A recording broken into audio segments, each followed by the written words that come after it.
कहते हैं जिसकी आवाज़ में मिठास होती है, उस पे माँ सरस्वती की बड़ी ही कृपा होती है। कुछ ऐसी कृपा है माँ सरस्वती की बॉलीवुड सिंगर जावेद अली पे, जो बॉलीवुड को कुन फाया कुन, एक दिन तेरी राहों में, गलत बात है, नैना लड़े के लड़े रह गए जैसे गाने दे चुके हैं। तो आज उनसे खास बातचीत भी करेंगे, उनकी ज़िंदगी के बारे में भी जानेंगे और लॉकडाउन के बारे में भी बात करेंगे। जावेद जी, आपका बहुत-बहुत स्वागत है टीवी एनआरआई पे। Thank you very much Binu, thank you so much मुझे इनवाइट करने के लिए। और I am so happy, I am really very happy कि अपने अपने अपने फैंस के साथ में मुझे जुड़ने का मौका मिल रहा है। Thank you so much. तो सबसे पहले बात करते हैं लॉकडाउन की। लॉकडाउन कैसा जा रहा है? आप क्या-क्या कर रहे हो लॉकडाउन में? रियाज़ को कितना टाइम दे पा रहे हो आप पहले के मुकाबले?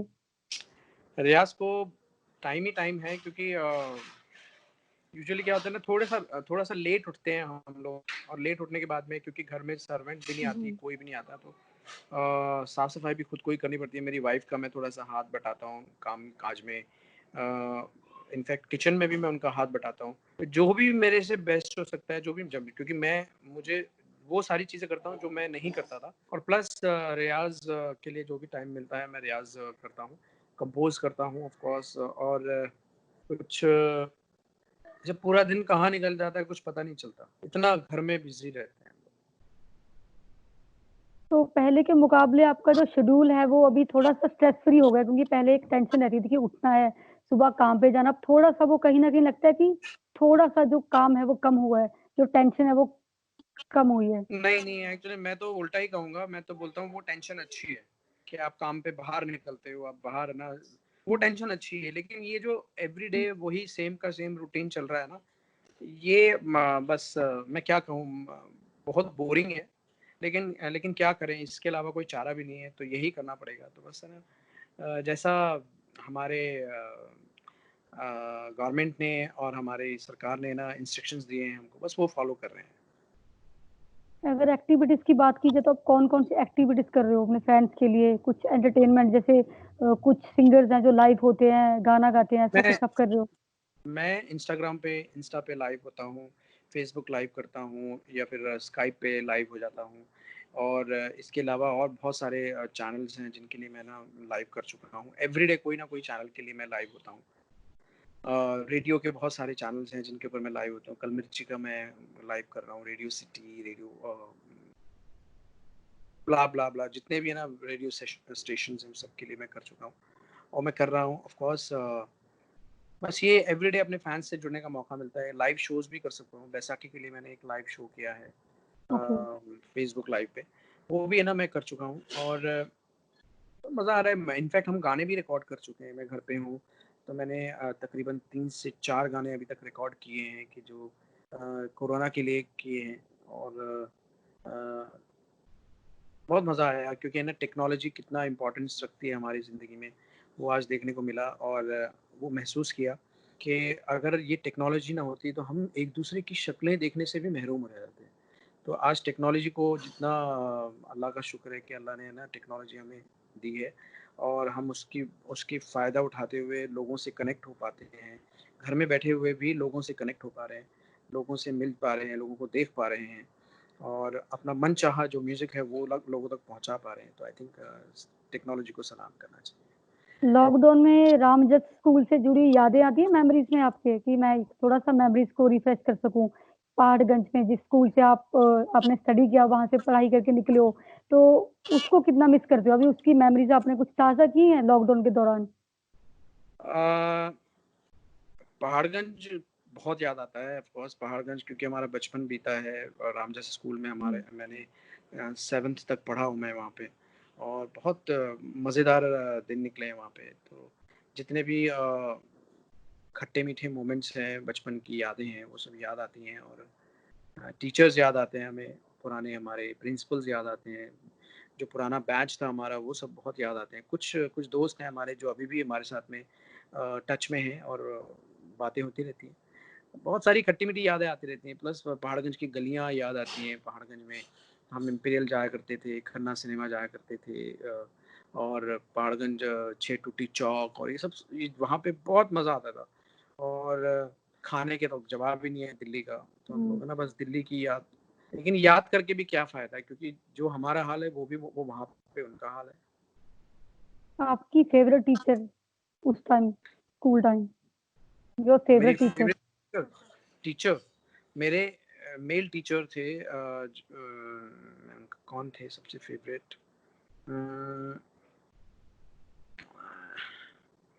एक मेरे फेवरेट जो थे वो टी.एस. राठी साहब थे। एस.एस. राठी साहब थे जो हमको साइंस पढ़ाते थे, और टी.एस. राठी साहब जो थे वो हमें इंग्लिश पढ़ाते थे। और एक डागर सर थे जो हमारे पीटीआई थे। बहुत डर लगता था हमसे, उनके डंडे से, उनके हाथ से हम बड़ा डरते थे, क्योंकि कभी-कभी वो बहुत स्ट्रिक्ट थे। तो ये सारी चीज़ें याद आती हैं। अपने पुराने स्टूडेंट्स, पुराने बैच के स्टूडेंट्स बहुत याद आते हैं। सब जो एक दूसरे से जुड़े रहते हैं, एक दूसरे से बातें बातें होती रहती हैं।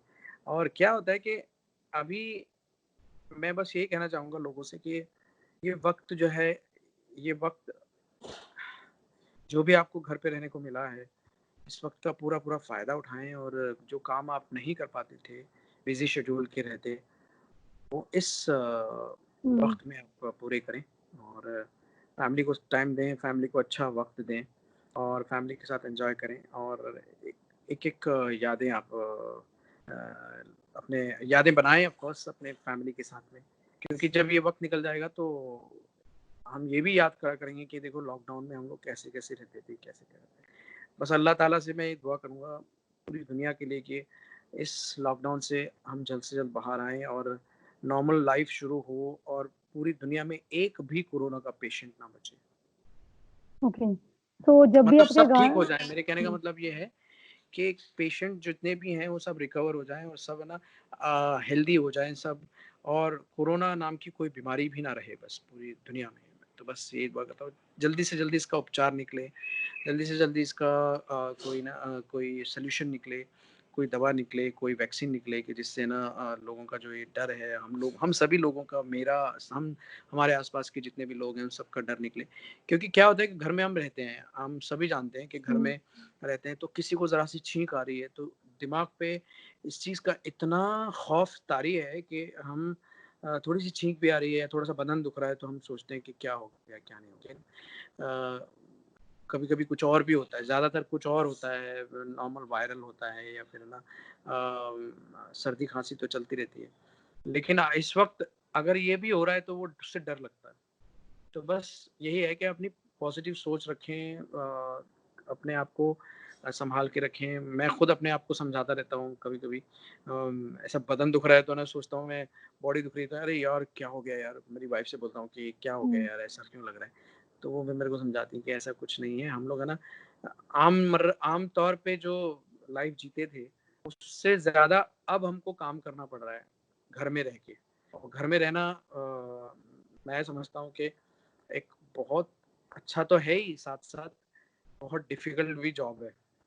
क्योंकि 24 घंटे एक ही ज़िंदगी आपको गुज़ारनी है, और एक तरीके से कैद है, नज़रबंद हैं सब लोग।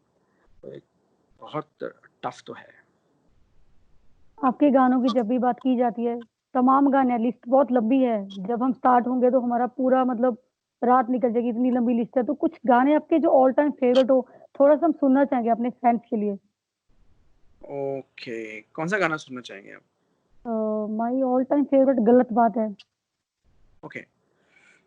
हम्म, हम्म, ओ मेरी जान तेरा यूं मुस्कुराना तो गलत बात है। अपने आशिक को संकट में लाना तो गलत बात है। जब मैं तुझसे मिला 19 का था, दिन याद है मुझे वैलेंटाइन का था। दिल में आके यूं फिर दिल से जाना तो गलत बात है। ओ मेरी जान तेरा यूं मुस्कुराना तो गलत बात है। ऑसम। आपके लिए जैसे अगर आपके फादर की बात की जाए, पेरेंट्स का बहुत रोल रहता है हर इंसान की ज़िंदगी में। आपके जो जी। फादर साहब थे, हामिद हुसैन जी, उनका लाइफ़ में काफ़ी रोल रहा है आपकी। वो कव्वाली सिंगर थे और वो कीर्तन भी गाते थे। तो उनकी कोई ऐसी चीज़ जो आपको जिसने आपको बहुत इंस्पायर किया हो? आप आपके लिए अभी तक वो बेनिफिशियल हो? मेरी लाइफ में मेरे लाइफ में मेरे फादर का बहुत बड़ा रोल रहा है। क्योंकि उन्होंने कदम-कदम पे मेरी रहनुमाई की है, मेरे कदम-कदम पे मुझे हुँ। अच्छा-बुरा क्या करना चाहिए, क्या नहीं करना चाहिए, ये सिखाया है। और ज़िंदगी में जब-जब मैं उदास हुआ हूँ या थोड़ा-सा लो फ़ील किया है मैंने, तो मैंने हमेशा अपने फ़ादर के पास चला जाता था, मेरी मॉम के पास चला जाता हूँ कि मुझे क्या करना चाहिए। जब मुझे कुछ समझ में नहीं आता है कि मुझे क्या फ़ैसला करना चाहिए, तो मैं उनके फ़ैसले को बहुत इम्पोर्टेंस देता हूँ और उन्होंने हमेशा मेरा मुझे गाइड किया है। मुझे हमेशा आस्तिक रखा है, मैं नास्तिक नहीं हूँ। तो आस्तिक हूँ अल्लाह को मानता हूँ, अल्लाह की ज़ात पे भरोसा रखता हूँ और बस किसी का दिल ना दुखे ये सारी चीज़ें मेरे वालिद साहब ने सिखाई हैं और किसी की हेल्प हो जाए, किसी को मदद हो जाए, ये हमेशा करते रहो, लोगों की दुआएँ लेते रहो। तो ये सारी चीज़ें मुझे हमेशा याद आती है मेरे डैड की। 2007 में वो कितना ख़ास रहा आपके लिए पल जब आप लाइमलाइट में आए थे, वो नकाब फ़िल्म के गाने से एक दिन तेरी राहों में, वो चीज़ कितनी स्पेशल रही आपके लिए एज़ अ वो मैं सिंगर? कभी भूल नहीं सकता हूँ बिकॉज़ जब पहला कोई भी चीज़ आपको मिलती है या पहला कोई भी काम आपको हुँ। मिलता है ना, तो वो ज़िंदगी भर याद रहता है। बाद में आप बहुत सारे काम करते हैं लेकिन जो पहली चीज़ की जो खुशी होती है या पहली चीज़ जब आपको अचीव करते हो आप तो वो ज़िंदगी भर याद रहती है। ऐसा नहीं है कि ना जब उसके बाद में आपको कोई चीज़ मिले तो आप उसको एन्जॉय नहीं करते। करते हो आप, बहुत एन्जॉय करते हो। आज भी मैं कोई भी चीज़ है ना पहली बार मुझे मिल रही है, ऐसी खुशी मुझे होती है। लेकिन पहली तो पहली ही होती है। तो मुझे बड़ा मज़ा आया था, बहुत वो अभी मैं भुला नहीं पाया हूँ, वो अभी भी है ना मेरे ज़हन में है। लेकिन मैं हमेशा आगे की तरफ देखता हूँ और आगे क्या-क्या मैं कर रहा हूँ, क्या नहीं कर रहा हूँ, क्या-क्या मुझे करना चाहिए वो उस पे मैं ध्यान देता हूँ। एक काम की सैटिस्फैक्शन होती है, जैसे आपने रियलिटी शोज़ भी के सारेगामापा, लिटिल चैम्प्स किया, इंडियन आइडल किया। हुँ। सिंगिंग में ज़्यादा मतलब दोनों चीज़ों को आप कैसे मैनेज करते हो? रियलिटी शोज़ प्लस सिंगिंग, ये इनको कैसे मैनेज करते हो आप? देखिए, मैं मैनेज तो करना पड़ता है क्योंकि वो भी हमारा आजकल टीवी भी एक it's a part of our job actually और गाना तो गाना है ही। लेकिन रियलिटी शो से क्या होता है कि आप एक तो सबसे पहले इतना खूबसूरत टैलेंट सुनने को मिलता है आपको, मौका मिलता है, प्लस दूसरी बात घर-घर आपको पहुँचने का मौका मिलता है। लोगों तक आप पहुँचते हो, लोगों के दिलों तक पहुँचते हो, लोग आपके बारे में जानते हैं कि आप किस तरह की सोच रखते हो, कैसे इंसान हो और प्लस बहुत कुछ सीखने को मिलता है रियलिटी शो से। जितने भी टैलेंटेड सिंगर्स गाते हैं, उस उनसे सबसे कुछ ना कुछ सीखने को मिलता है। कुछ नई-नई चीज़ें जो आप हम अपने गाने में उसको ला सकें। तो बस बहुत मज़ा आता है। दोनों चीज़ें हम मैनेज करते हैं, शोज़ भी मैनेज करते हैं, रिकॉर्डिंग्स मैनेज करते हैं और रियलिटी शोज़। जावेद जी जैसे मोस्टली सिंगर्स हो, एक्टर्स हो यही बोलते हैं, मेरा कोई कॉम्पिटिटर नहीं है, मेरा खुद से ही कॉम्पिटिशन है। आपका कोई कॉम्पिटिटर है या आप भी यही बोलोगे मेरा तो खुद से ही कॉम्पिटिशन है? क्योंकि मोस्टली यही सुनने को मिलता है जब भी कोई इंटरव्यू करते हैं कि नहीं, हमारा खुद से कॉम्पिटिशन है। उसके पीछे बहुत सारी वजह रहती है क्योंकि अगर है ना एक हेल्दी कंपटीशन होना बहुत अच्छी बात है क्योंकि तभी आप ग्रो करते हो। लेकिन है ना किसी से ईर्ष्या, किसी से जलन ऐसा कुछ कभी नहीं होना चाहिए ज़िंदगी में। जब आपके आपके अंदर ये चीज़ें शुरू हो जाती हैं तो कहीं न कहीं आप फिर आपके काम में कमी आने लगती है, मैं ऐसा समझता हूँ। आपके टैलेंट में कमी आने लगती है। तो मैं बस हेल्दी कंपटीशन सबसे रखता हूँ लेकिन हमेशा सोचता रहता हूँ कि मैं क्या कर रहा हूँ, क्या नहीं, मुझे क्या करना चाहिए या मैं क्या बेस्ट कर सकता हूँ या मैं कौन-सी चीज़ ऐसी करूँ कि जो लोग है ना जो मेरे काम में निखार आए। बस बाकी मैं कंपटीशन की तरफ मैं भी बिलीव नहीं करता हूँ। ओके, सो स्ट्रगलिंग पीरियड कितना रहा आपकी लाइफ में? क्योंकि स्मूथ तो स्टार्टिंग में कुछ भी नहीं होता है। या सब ईज़ी था आपके जब आप दिल्ली से बॉम्बे आए थे? बिल्कुल ईज़ी नहीं था, मैंने बहुत सारी तकलीफ़ों का सामना किया है। एक मिडल क्लास फैमिली से था और यहाँ पे आया तो यहाँ पे आने के बाद में तो कोई मेरा गॉडफ़ादर भी नहीं था लेकिन बस चलते गए, कारमा बनता चला गया। तो और बस जो भी मिला है वो अल्लाह का शुक्र अदा करके उसको एक्सेप्ट किया। ऐसा शुक्र है अल्लाह। कौन-सा इंसान था जो आपका गॉडफ़ादर है? आप जब भी उसको आज याद करते हो तो लगता गॉडफ़ादर है कि तो कोई ऊपर भी नहीं नहीं है काश है। सिवाय अल्लाह की ज़ात। सिर्फ़ सबसे बड़ा फ़ादर जो है वो हमारे ऊपर बैठे हुए हैं और ओके, वो वो दिल से बताते हैं, वो हमारे दिल में डालते हैं कि ना ऐसा करो, ऐसा ना करो। बस मैं कभी है ना प्लानिंग नहीं करता हूँ ज़िंदगी में कि मैं ये करूँगा, मैं लॉकडाउन के बाद ऐसा करूँगा, मैं वैसा करूँगा। हाँ, बेसिक प्लानिंग जो आपकी लाइफ में थोड़ी बहुत ज़रूरी है, वो करनी चाहिए। लेकिन आप बहुत ज़्यादा प्लानिंग के ऊपर डिपेंड नहीं रहनी चाहिए, मैं समझता हूँ, क्योंकि कभी किसी का सोचा पूरा होता नहीं है ज़्यादातर।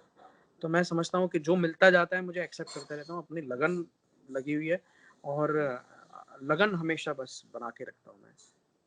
तो एक्सपेरिमेंटिंग में कितना बिलीव है आपका? एक्सपेरिमेंट्स बहुत हो रहे हैं, चाहे वो मूवीज़ हों, चाहे वो गाने हों।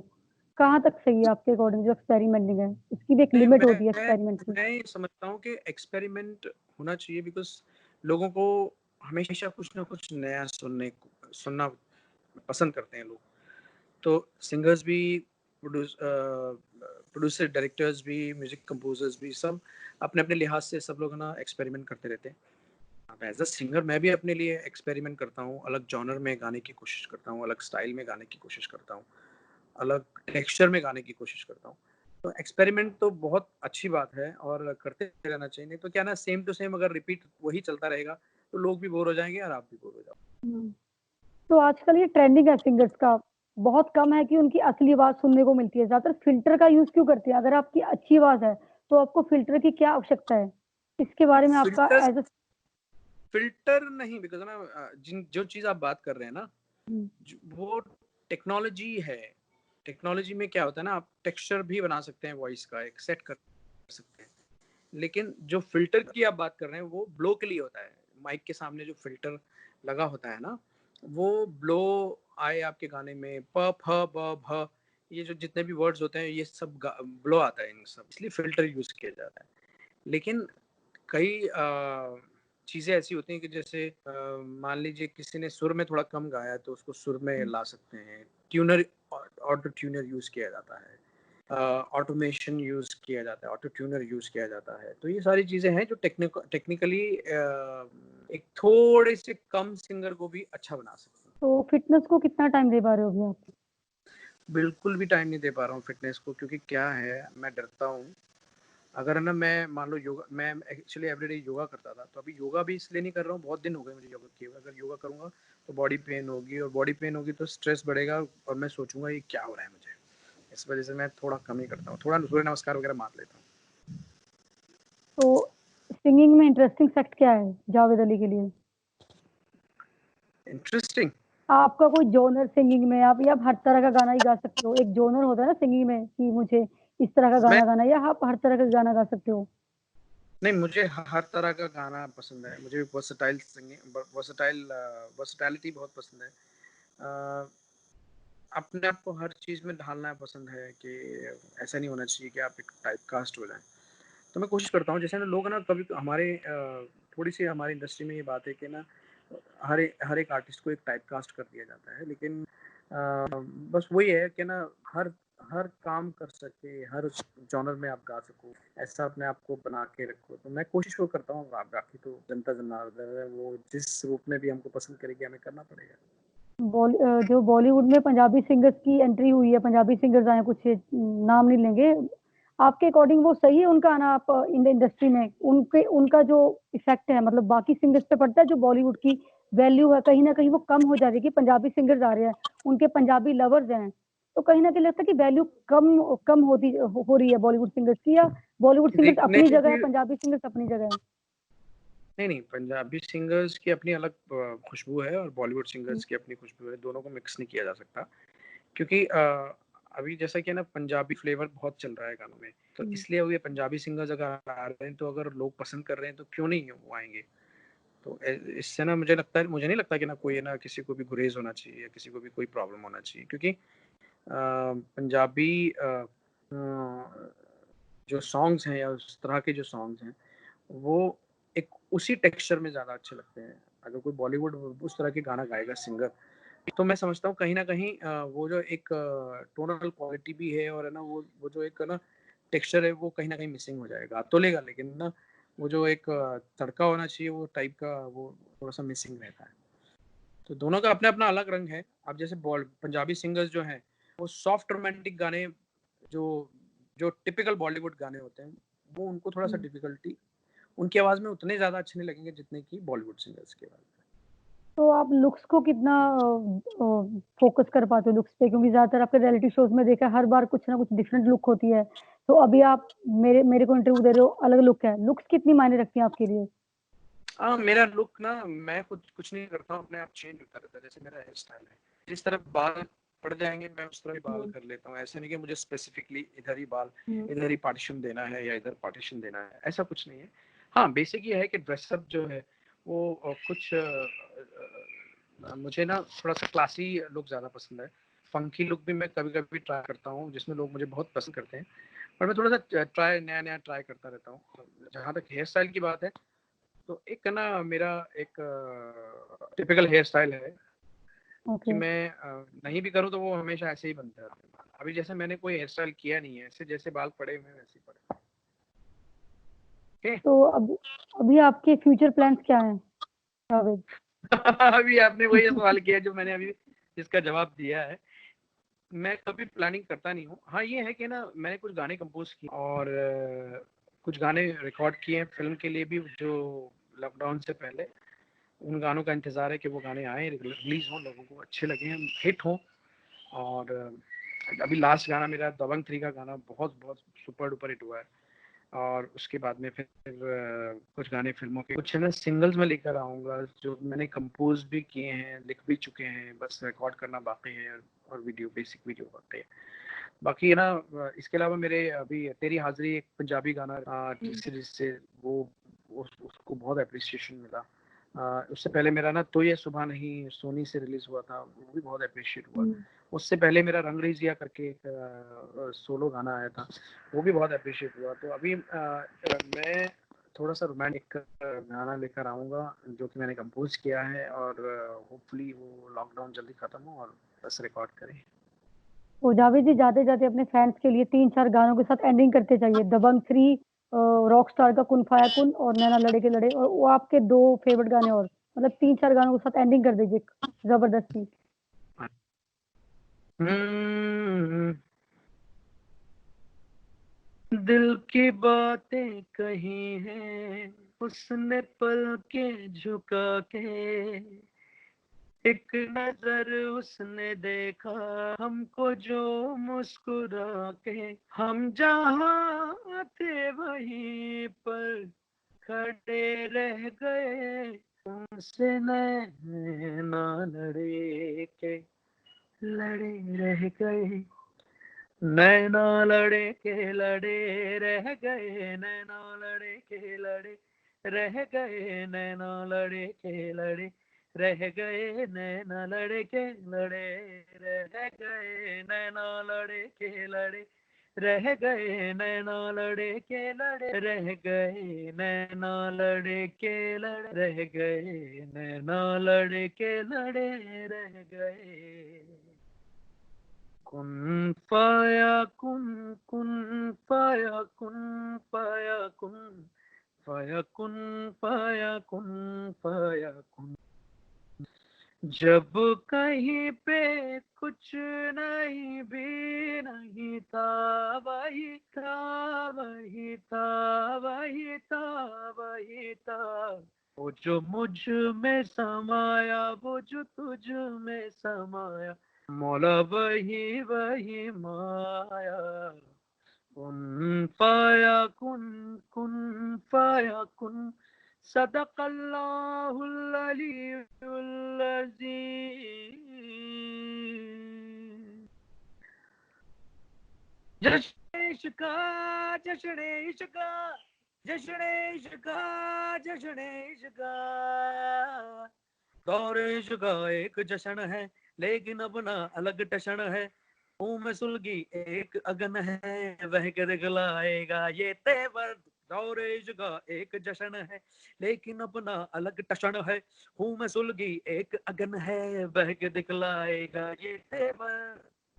चाहत के दर पे दिल का धरना है, ना जी के मरना मर के जीना है, तूफान के हमदम अंगारे हैं हम, सावन में थोड़ा सा बारूद है ख्वाहिश का, जश्न इश्क, जश्न इश्क, जश्न इश्क, जश्न इश्क, जश्न इश्क, जश्न इश्क, जश्न इश्क, जश्न इश्क। ओ रंग बुरेदी रंग रंगीली लड़की चैन छबीली, उसने चंचल नैन कटोर, उसके रूप से कत्ल हुए तो चर्चा शुरू हुआ। नगाड़ा नगाड़ा नगाड़ा बजा, नगाड़ा नगाड़ा नगाड़ा बजाओ। Thank you. तो ये थे मेरे साथ बॉलीवुड सिंगर जावेद अली, जिन्होंने एंटरटेनमेंट का जबरदस्त तड़का लगाया और लॉकडाउन के बारे में ये बताया कि सब लोग अपने घरों पे बैठे भगवान का नाम ले, अच्छी डाइट ले, बने रहिए टीवी एनआरआई के साथ। Thank you so much Javed ji. Pleasure. Thank you. Thank bye bye. You. Bye.